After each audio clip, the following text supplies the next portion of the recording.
আসসালামু আলাইকুম, welcome to my channel. আশা করছি আপনারা অনেক ভালো আছেন। আমি হলাম বন্যা। ইউটিউবে আমার এটা নতুন চ্যানেল, আর এই চ্যানেলে আমি আজকে একটা ভিডিও পোস্ট করলাম। তো যদিও এই ভিডিওটা আমার অনেক আগে থেকেই তৈরি করা ছিল, আর জাস্ট এডিটিং করে আজকে পোস্ট করা হলো। তো আপনারা সবাই আমাকে সাপোর্ট করবেন এবং ভালোবাসবেন আশা করি।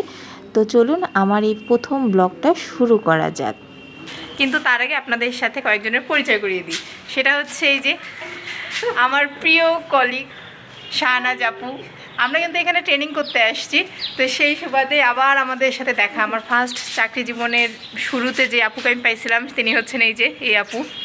আর এই যে আমাদের আরও একটি কলিগ, সেটা হচ্ছে আমাদের নাসরিন আপু। তো আমরা এখন সবাই মিলে ঘুরতে যাব। আর এই যে আমার মায়েশ বাবু রেডি। মায়েশ, টাটা হাই দিয়ে দাও, দাও টাটা দাও। তো আমরা এখন যাচ্ছি স্মৃতিসৌধ ঘুরতে। আমি দেখিনি, এই আপুও দেখেনি, কিন্তু নাসরিন আপু দেখছেন আপনি? নাসরিন আপুও দেখেনি। তো আমরা সবাই মিলে এখন ঘুরতে যাব সেখানে। তো দেখতে থাকুন আমাদের এই ভিডিও ব্লগটি। তুমি ব্যাগটা নাও আর মায়েশকে আমাকে দাও, ওটা ভালো করে। আমার মায়েশ বাবুকে কেমন লাগতেছে সেটা অবশ্যই কমেন্ট বক্সে জানাবেন। আব্বু হাই দিয়ে দাও, হাই হাই। তো এই যে আমরা এখন বের হয়ে যাচ্ছি। দেখি আজকে কোথায় কোথায় আমাদের ঘোরা হয়। স্মৃতিসৌধের উদ্দেশ্যে যাচ্ছি, কিন্তু এখন তো দুপুর হচ্ছে, বাজে 12। এই দেখছেন, আল্লাহ কি ভুলো মন আমার। আমি তো বের হয়ে আসছি, কিন্তু আমার পায়ের দিকে তাকান, স্যান্ডেল পরে আসছি। চাবি দাও, চাবি দাও, চাবি দাও। বাবা আমি যাব আর চট করে জুতো পরে আসবো, কাঁদে না। আমি এখন জুতো পরে নিয়েছি। আসলে এত ভুলো মন, সকাল থেকে ঘুম থেকে ওঠার পর থেকে বাচ্চাকে রেডি করতে মিলতে সবই করেছি, সব কাজ করেছি, কিন্তু এই যে দেখেন বেরোনোর সময় নিজের পায়ের জুতোটা পরতে ভুলে গেছি। আর এই যে বাবা বাবা বাবা, তুমি ক্যারাম বোর্ড খেলছো আন্টির সাথে? হ্যাঁ, হলো আমাদের সেই হোস্টেল যেখানে আমরা আমাদের অফিসিয়াল ট্রেনিং করতে আসি, এই জায়গাটাতেই। তো আজকে হচ্ছে শনিবার, অফ ডে আমাদের, তাই আমরা আসলে মেইনলি ঘুরতে বের হচ্ছি। তো আমরা এখন হাঁটে হাঁটে যাব মেইন রাস্তায়। আসলে এখান থেকে একটু অটো পেতে আমাদের একটু সমস্যা হয়ে যাবে। তো সামনে আমরা যেয়ে তারপর অটোতে উঠে যাব নবীনগর স্মৃতিসৌধ। তো এই যে আমরা অলরেডি স্মৃতিসৌধতে চলে এসেছি। আর এদিকে এই যে আমার মায়াস বেলুন নেওয়ার জন্য দেখাচ্ছে। এখন ওর জন্য এখন আমাকে একটা বেলুন নেওয়াই লাগবে, কিছু করার নাই। কত করে? 50 টাকা, একটু কম রাখেন, একটা দেন। কোনটা নেই বাবা, কোনটা নিবা বাবা? এই যে মায়েদের হাতে বাঁধে দেওয়া হচ্ছে বেলুন, নাহলে এই বেলুন একবার উড়ে গেলে আর ধরা মুশকিল।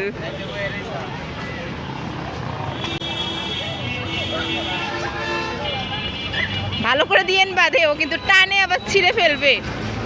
যে আমরা এখন, যাও তুমি ঢুকো, তুমি এটা ধরে আসো কেন আবার লামিয়া? আমরা এখন ঢুকতেছি স্মৃতিসৌধ দিয়ে, মানে স্মৃতিসৌধের গেটে আমরা এখন ছোটবেলা থেকে স্মৃতিসৌধ নিয়ে অনেক পড়াশোনা করেছি, বলতে গেলে খালি দেখাই বাকি ছিল। সেই ছোটবেলা থেকে এখন পর্যন্ত দেখিনি, আজকে এই প্রথম স্মৃতিসৌধ দেখলাম।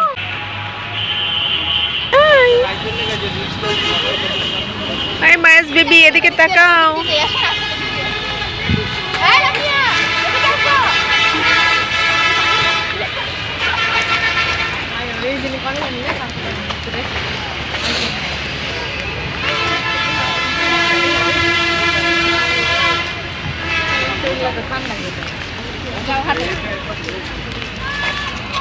ওরে একটা করি, চলো চলো আব্বা যান।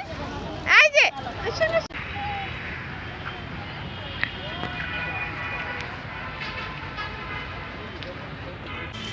বাবা, তুমি কোথায় উঠেছো?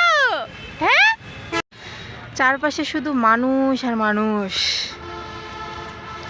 বিকাল 5টা পর্যন্ত স্মৃতিসৌধ বলে খোলা থাকে, আর এই সময় নাকি মানুষের ভিড় আরো বেশি হয়। আর এই যে দেখুন আমার মায়াজ, আমার মায়াজ কি করতেছে? তুমি কি করতেছো এই ময়লার মধ্যে? আমার ছেলে এসে আমার সাথে কোনো ছবি তুলতেছে না, ও একা আপন মনে খেলতেছে। এই যে উঠে চলে গেল।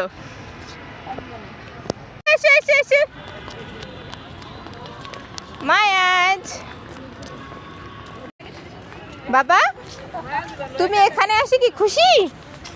খুশি, ও ঘুরে ঘুরে দেখতেছে খোলা জায়গা পাইছে।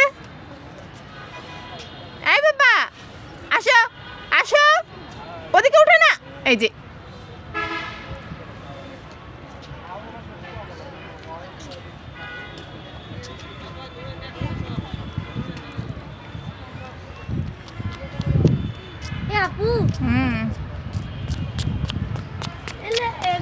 এই যে স্মৃতিসৌধতে আসে আমরা সবাই মিলে পপকর্ন খাচ্ছি। আমি নিব। এটা আমাদেরকে একটু মিষ্টি মিষ্টি। এত কান্না কেউ করে মায়াজ? এই মায়াজ এত কান্না করে? হ্যাঁ, কান্না থামানোর জন্য যে মায়াজের হাতেও পপকর্ন দিয়ে দিছি। এই দেখেন আবার পপকর্নও খায় কুচুত কুচুত করে। কি সুন্দর একটা পুকুর, আবার শাপলা ফুলও ফুটেছে। আমরা আস্তে আস্তে ধীরে ধীরে চলে এসেছি স্মৃতিসৌধের একদম কাছাকাছি। বিশাল বড় এরিয়া। আসো বাবা আসো।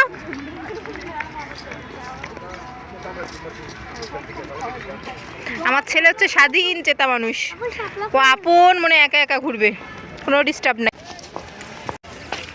আসেন আমি আপনাকে পপকর্ন খাওয়াই দিই। এই যে আন্টি পপকর্ন খাওয়াই দিচ্ছে, খায় নাও। ওগুলোও নিবে দেখছেন,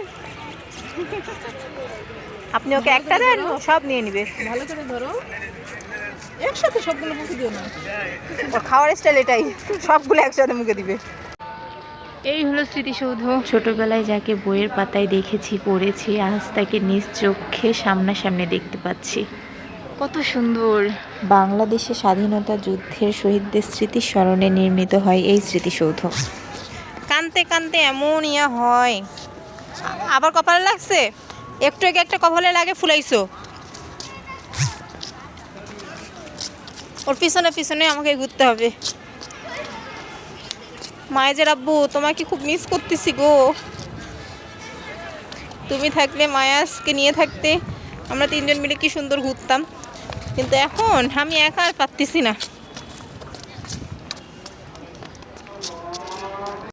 তো এই যে আমরা এখন একদম স্মৃতিসৌধের কাছাকাছি বসে আছি, বসে একটু রেস্ট নিচ্ছি। মায়াজের পিছনে দৌড়াতে দৌড়াতে আমি একদম হাঁপসে গেছি। মায়াজ তো খেলতেছেই, ওকে একটু নজর রাখতেছি আর একটু একটু করে ভিডিও করতেছি আপনাদের সাথে যাতে শেয়ার করতে পারি তার জন্য। তো প্রচণ্ড রোদ, প্রচণ্ড গরম, আর বেশিক্ষণ আমরা এখানে ওয়েট করব না, চলে যাব। কিন্তু এখন আমরা কোথায় যাব সেটাই ভাবতেছি, কোথায় ঘুরতে যাওয়া যায়। স্মৃতিসৌধ তো বলতে গেলে ঘোরা শেষ হয়ে গেল। আপনাদেরকে যতটুকু পেরেছি ততটুকুই ভিউ শেয়ার করেছি। আমার এই ভিডিও যদি আপনাদের ভালো লেগে থাকে তাহলে অবশ্যই লাইক কমেন্ট শেয়ার করতে ভুলবেন না, আর অবশ্যই অবশ্যই আমার চ্যানেলটিকে সাবস্ক্রাইব করে দেবেন।